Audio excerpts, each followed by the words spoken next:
Like 10% of the human race, I'm left-handed. Not so long ago, the right-handed dominant 90% would have said that made me evil or sinister. Not so long ago, left-handed kids would have been forced to write with their right hand. Sometimes left-handed kids had their left hand tied behind their back to make sure they wrote with their right hand. Research shows that there are over 85 different names that refer to being left-handed. In 1940s Australia, I would have been called a mollydooker. Mollydooker.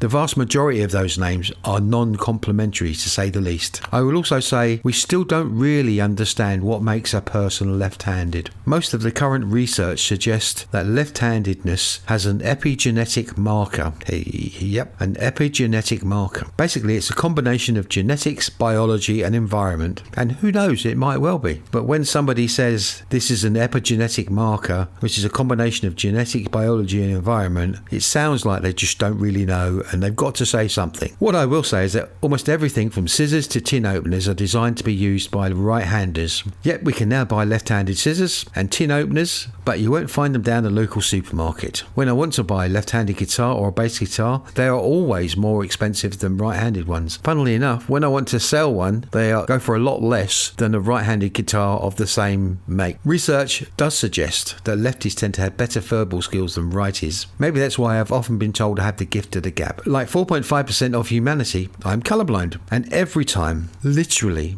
every time I mention this in conversation, or it gets mentioned in conversation, particularly at school, people always start to ask me, what colour is this? What colour is that? What colour is the other? It's really annoying. What colour is that tree? What colour is your jumper? Really annoying. Trust me. What that 95.5% of people who are not colourblind just don't realise is I don't share the same frame of reference. I don't share the same frame of reference to them, and I don't have the same frame of reference to any other colourblind person. I think it's a little bit like a rainbow. And what you do is you shift the rainbow over by a colour, and so the colour's different. Now, I don't know how you see red, and you don't know how I see red. I don't even know if I'm seeing red, because I don't have a name for colours. I don't know what they are. I don't have a frame of reference. So it's a bit crazy.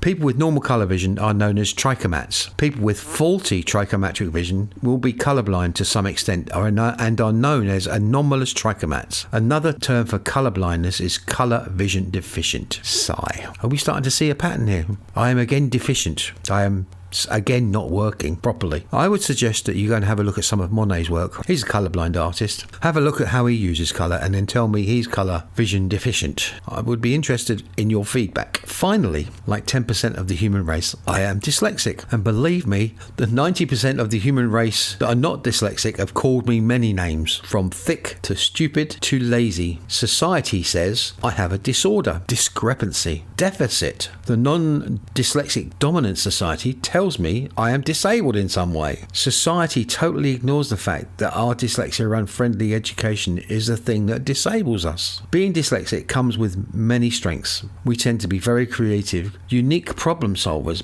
big picture thinkers, 3D thinkers. We have fab empathy, high emotional intelligence. We are good at making connections and have strong narrative reasoning. Hey, maybe this is where my gift of the gab comes from. Who knows? But in all those three things, the pattern shows that society looks at somebody who's not like others in society and says somehow or other we are lacking in something. Somewhere or other we are broken. Some way or other we are other, so to speak. I would just say it's all about diversity and difference, personally. If we go back to that first puddle of primordial goo, that's where we all come from. Once upon a time, we were all just bits of stuff floating about this puddle of primordial goo, and somehow or other, things came together and life was started. So everything from that primordial goo is all about diversity and difference. We're just the end product, or we're the end product as it is now. Humanity might change in the future. So we all come from the same puddle of primordial goo, and humanity as it is now is all about diversity and difference. And that's what makes humanity great,